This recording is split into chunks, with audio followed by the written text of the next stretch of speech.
ఆయన మనల్ని కొనుక్కోలేదు. క్షయమైపోయే వస్తువుల చేత యేసుప్రభు మనల్ని కొనుక్కోలేదు.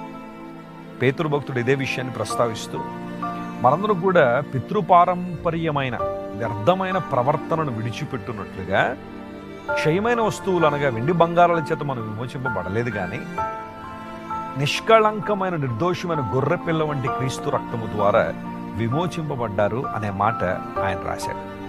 ఎందుకు దేవుడు మనల్ని విమోచించారు, ఎందుకు ఆయన తన స్వాస్థ్యంగా మనల్ని మార్చుకున్నారు అని ప్రశ్నిస్తే, మీరు పారంపర్యాచారాలను విడిచిపెట్టినట్లుగా, వ్యర్థమైన ప్రవర్తన విడిచిపెట్టినట్లుగా.